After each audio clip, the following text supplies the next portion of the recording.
Class 6 का यह हिंदी है, इसका भावार्थ हम सभी पढ़ चुके हैं। अभी इस चैप्टर का क्वेश्चन आंसर हम समझते हैं कि इसका क्वेश्चन आंसर किस प्रकार से है।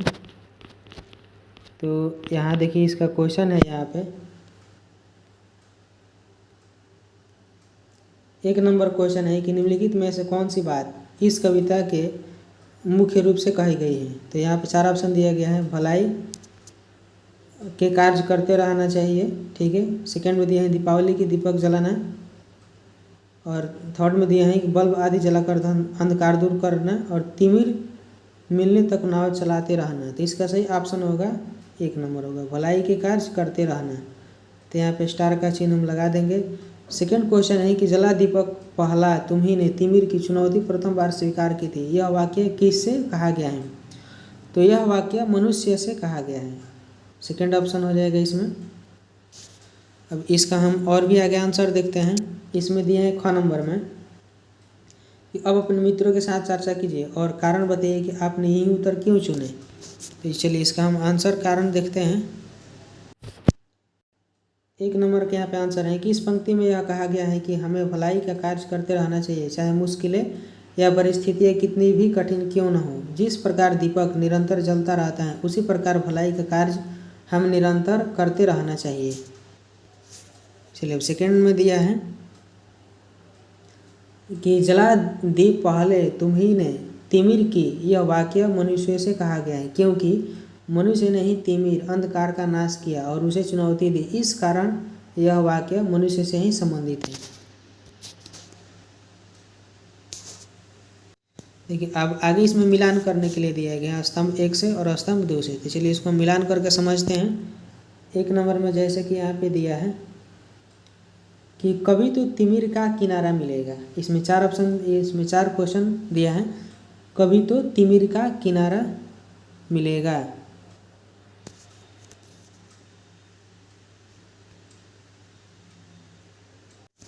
सॉरी मिलान करने वाला यहाँ से शुरू है, ठीक है। दूसरे स्टेप पर हम पहले मिलान करने के लिए यहाँ पे दिया गया है, जैसे अमावस है, ठीक है। अमावस के बारे में यहाँ पे हम जैसे देखते हैं,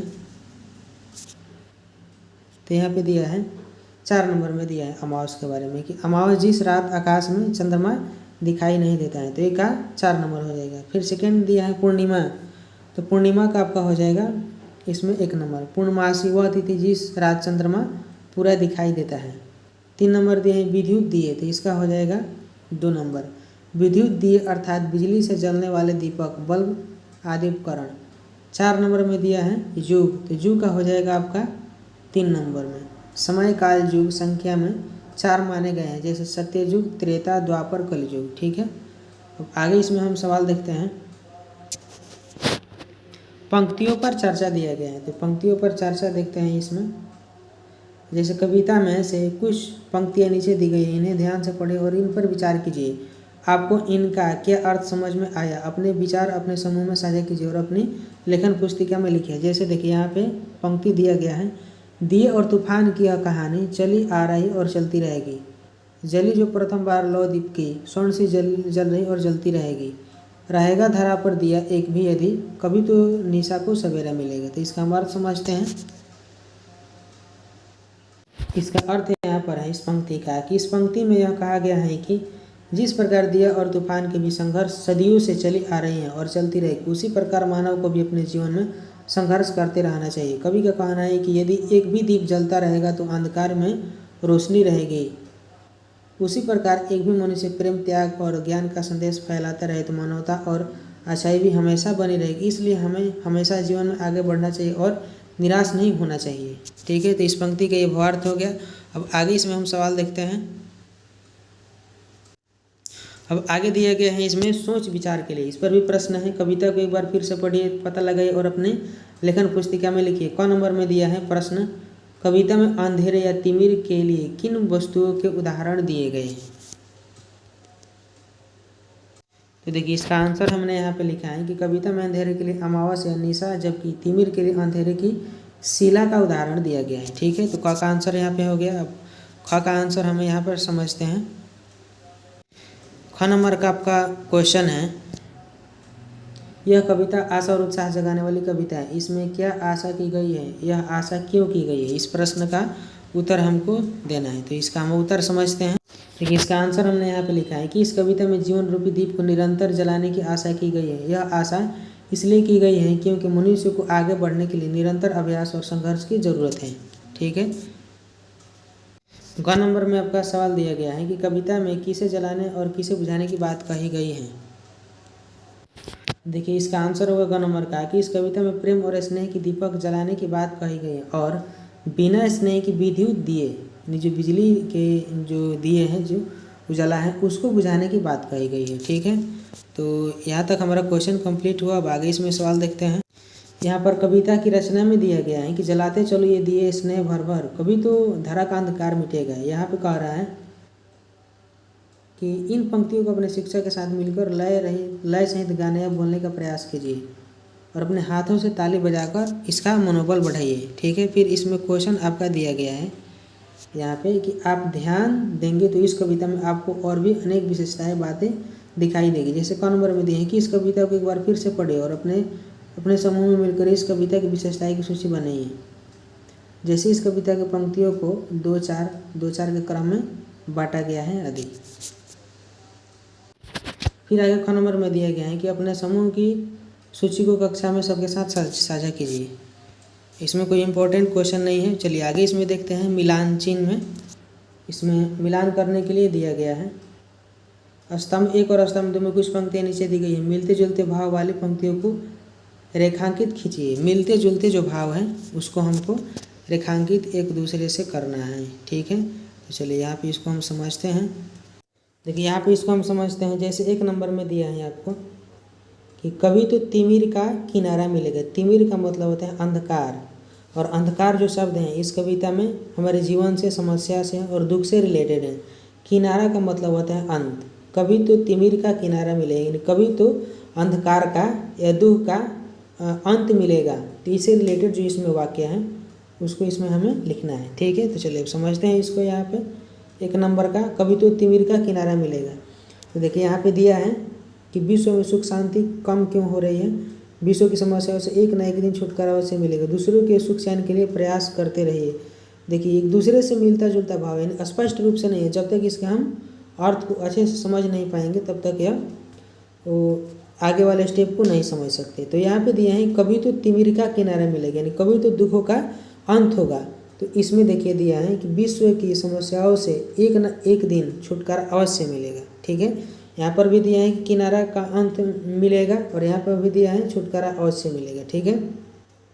यानी विश्व की समस्याओं से, समस्या का मतलब क्या होता है दुख, दिक्कत, समस्या। जैसे दर्द होता है, दुख होता है और समस्या होता है। हर किसी के जीवन में कोई ना कोई समस्या होता है यानी दुख होता है। ठीक है। तो यहाँ पर भी यही कह रहा है कि 1 नंबर में कि तिमिर यानी दुख का किनारा मिलेगा यानी अंत मिलेगा। तो इसका सही जो ऑप्शन होगा 3 नंबर होगा। 1 का 3 नंबर की विश्व की समस्याओं से यानी दुखों से एक ना एक दिन छुटकारा अवश्य मिलेगा। ठीक है। तो 1 नंबर का आपका इसमें हो जाएगा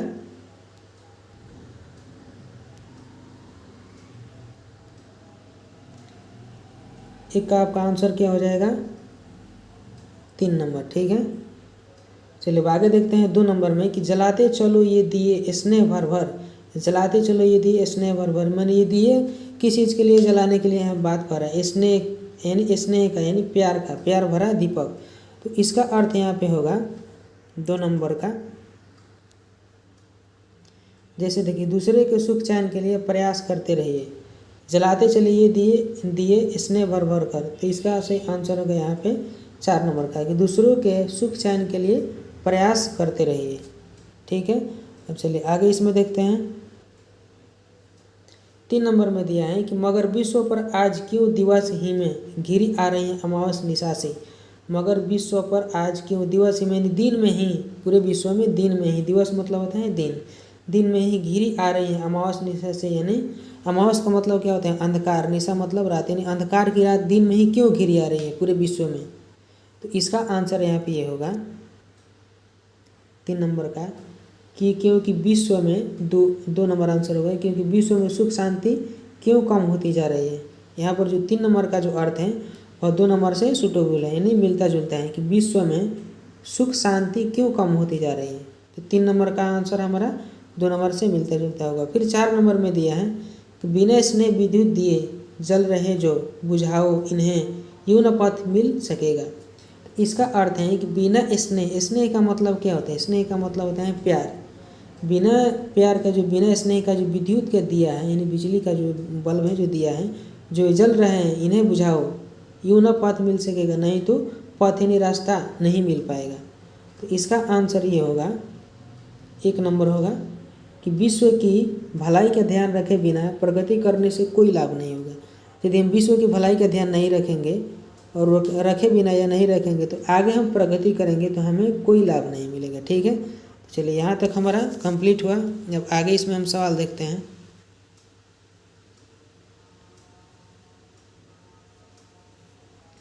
आगे दिए हैं अनुमान या कल्पना से। अनुमान या कल्पना से, जैसे क नंबर में दिया है कि दिए और तूफान की यह कहानी चली आ रही और चलती रहेगी।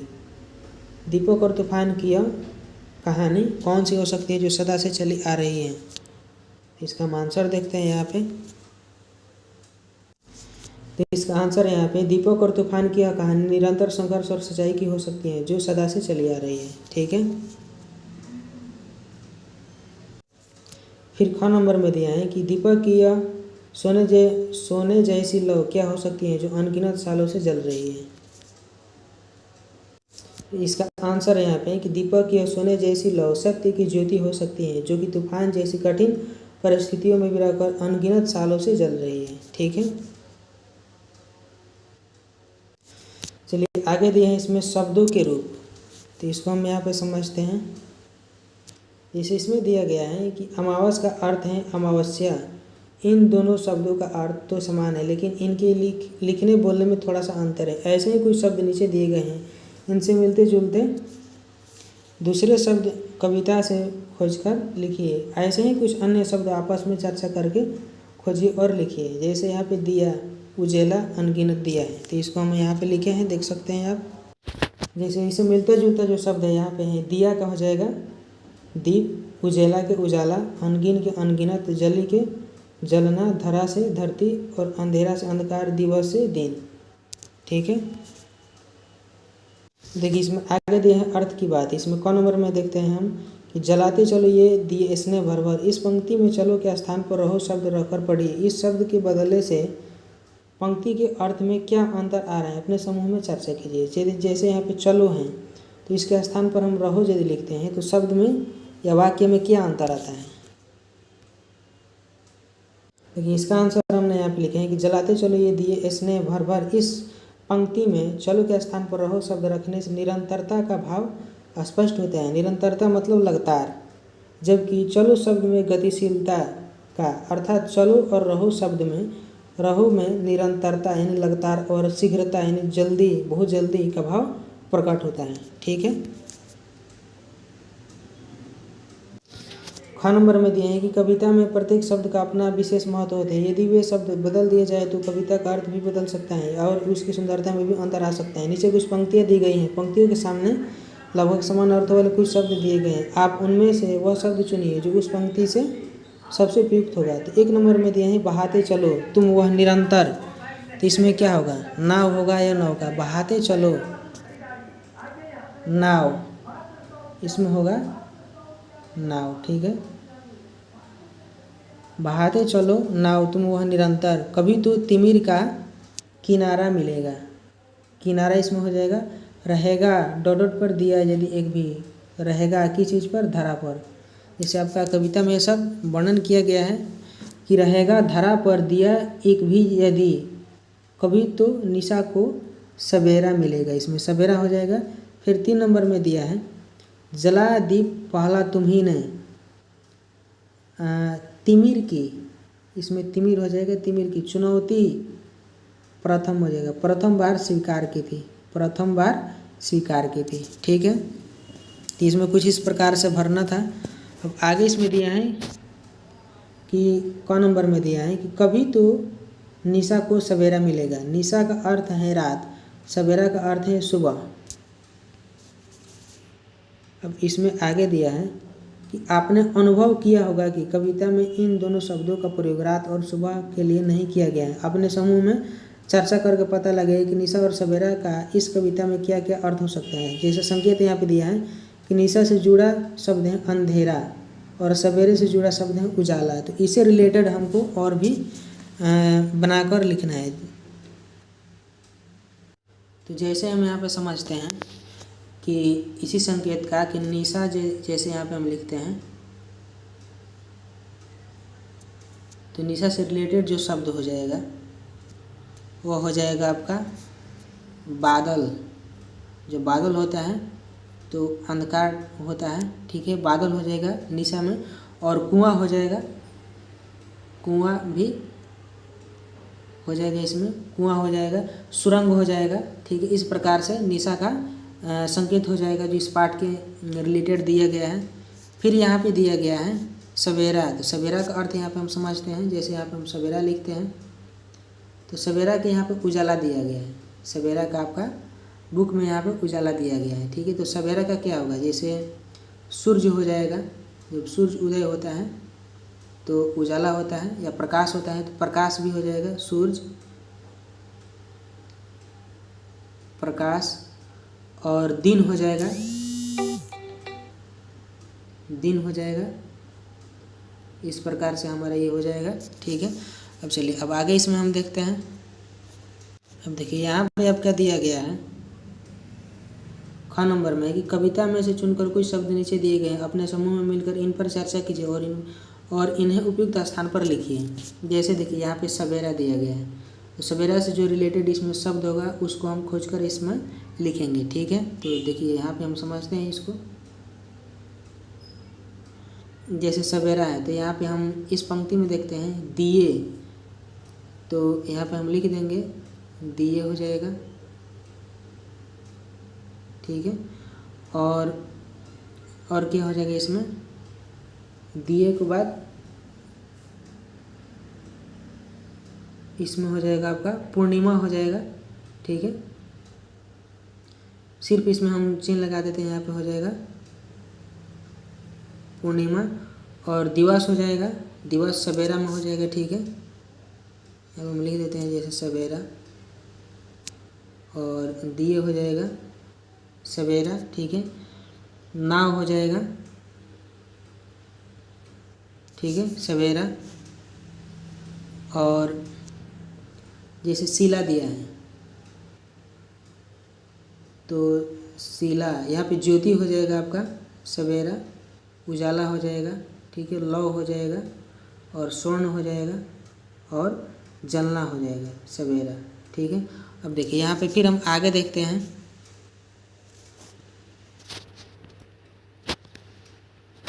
जैसे यहाँ पे दिया है निशा, तो निशा का आपका हो जाएगा जैसे तूफान हो जाएगा, और बुझाना हो जाएगा, किनारा हो जाएगा, ठीक है, नाव हो जाएगी, इसमें तिमिर हो जाएगा, अमावस हो जाएगा, अंधेरा हो जाएगा, ठीक है। इस प्रकार से हमारे इसमें उदाहरण हो जाएगा, तो यहाँ पे आप लिख सकते हैं। अब चलिए इसमें आगे अब समझते हैं सवाल।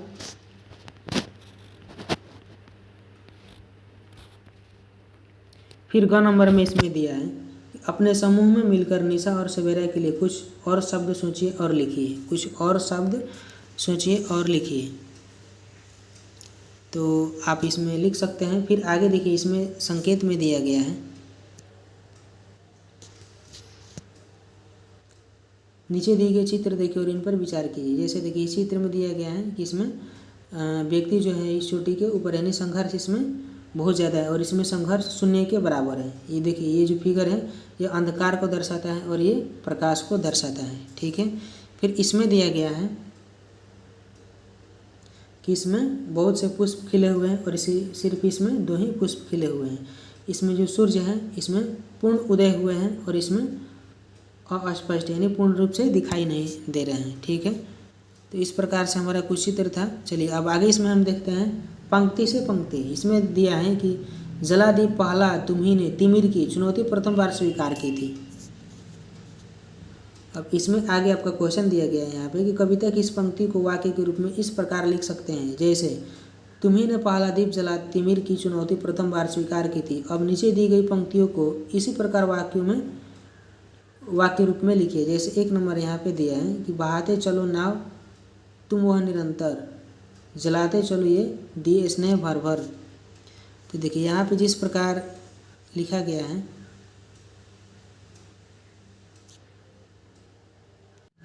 इस पंक्ति को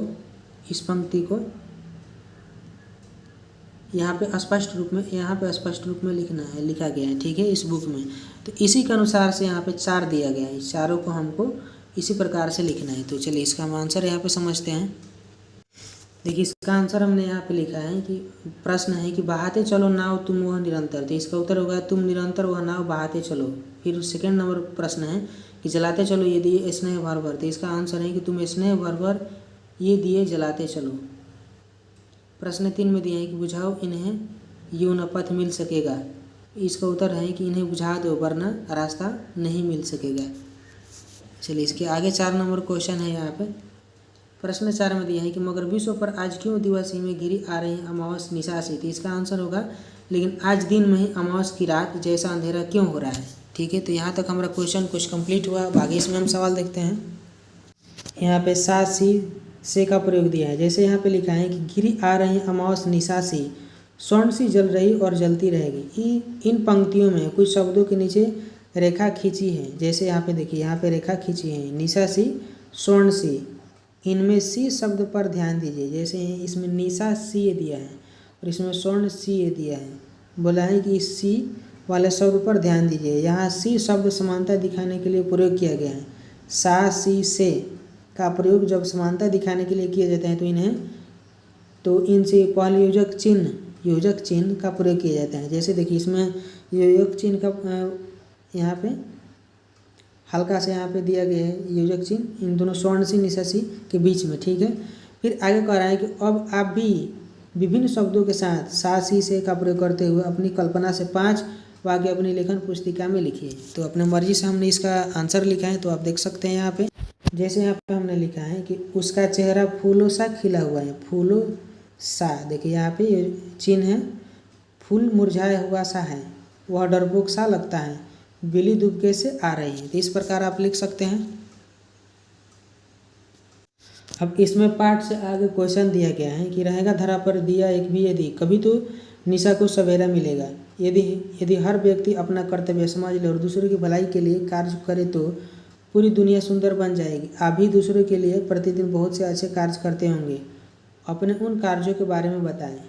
तो आप इसका उत्तर आसानी से लिख सकते हैं कि आप अच्छाई के लिए कौन से कर्तव्य करते हैं, कौन कर्म करते हैं, अच्छे कार्य करते होंगे, अपने उन कार्यों के बारे में बताएं। तो उन कार्यों के बारे में आप लिख सकते हैं। अब आगे इसमें हम सवाल देखते हैं। ख नंबर में दिया है, इस कविता में निराश न होने, चुनौतियों का सामना करने और सबके सुख के लिए कार्य करने की प्रेरित किया गया है। यदि आपको अपने किसी मित्र को निराश न होने के लिए प्रेरित करना हो तो आप क्या करेंगे, क्या कहेंगे, अपने समूह में चर्चा कीजिए। देखिए इस ख नंबर का हमने आंसर लिखा है कि अब क्या कहेंगे, क्या करेंगे उस मित्र के प्रति। तो मित्र की जरूरत की इच्छाओं को पूरी करने और निराशा की स्थिति से बाहर निकलने के लिए हर संभव प्रयास करेंगे, ठीक है। तो इस प्रकार इसका आंसर हुआ। अब देखिए आगे ग नंबर में क्वेश्चन दिया गया है कि क्या आपको कभी किसी ने कोई कार्य करने के लिए प्रेरित किया है, कब, कैसे, उस घटना के बारे में बताएं। तो इस घटना के बारे में आप अपने से लिख सकते हैं, ठीक है। अब आगे क्वेश्चन इसमें दिया गया है, अमावस्या और पूर्णिमा। भले शक्ति विज्ञान में है निहित वह कि जिससे अमावस्या बने पूर्णिमा से। कह रहे हैं कि भले ही विज्ञान में वह शक्ति निहित हो, निश्चित हो कि वह अमावस्या की रात को पूर्णिमा यानी उजाला के रूप में बदल सकते हैं। आप अमावस्या और पूर्णिमा के बारे में पहले ही पढ़ चुके हैं कि आप जानते हैं कि अमावस्या और पूर्णिमा होने का क्या कारण है। तो देखिए यहाँ पे इसका कारण वर्णन किया गया है, आप पढ़ सकते हैं। देखिए यहाँ पे इसका फिगर के रूप में यहाँ पे दर्शाया गया है।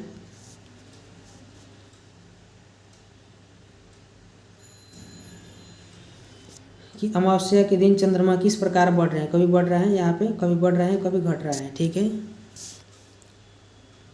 तो फिर यहाँ पे आपका क्वेश्चन दिया गया है, तिथि पत्र से रिलेटेड क्वेश्चन है कि इसमें हमको खोजकर और इसके प्रश्नों का उत्तर देना है।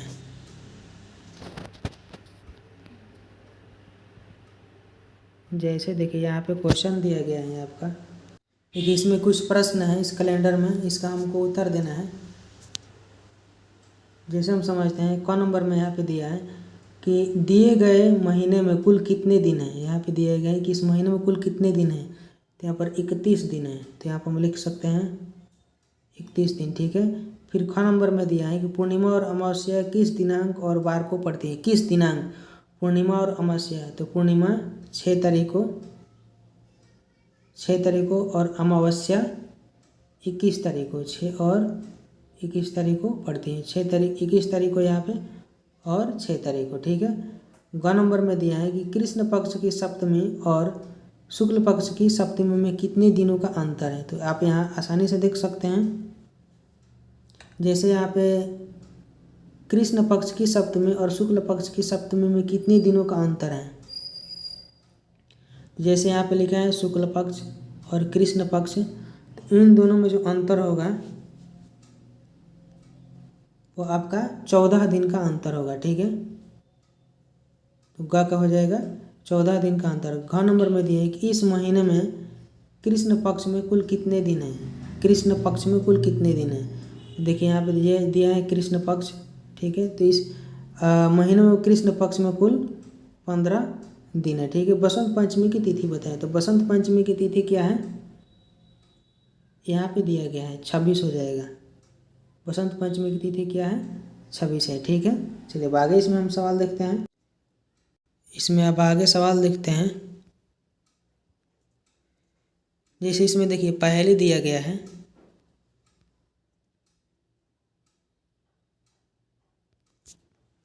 इसमें ये पहले दिया गया है, ठीक है। समय साक्षी हैं जलते हुए दीप, अनगिन तुम्हारे पवन ने बुझाए। पवन शब्द का अर्थ है हवा।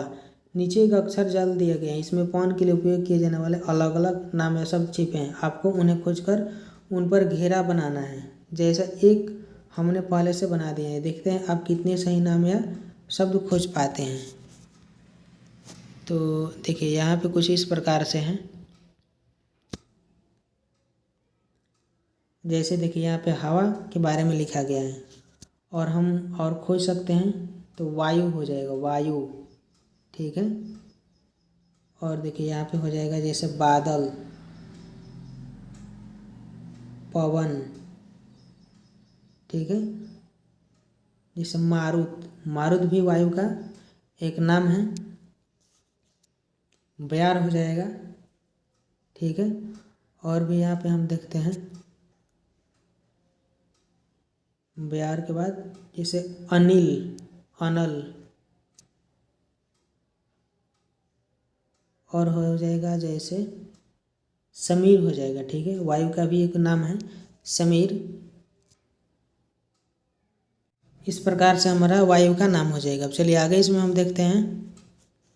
खोजबीन के लिए यहाँ पे क्वेश्चन आपका दिया गया है। तो यहाँ तक हमारा कुछ क्वेश्चन था इम्पोर्टेंट, जो यह इस चैप्टर का क्वेश्चन समाप्त हो गया। यदि आपको यह क्वेश्चन और यह वीडियो अच्छा लगा हो तो हमारे चैनल को आप सभी लाइक कीजिए और सब्सक्राइब कीजिए। तब तक के लिए आप सभी को धन्यवाद।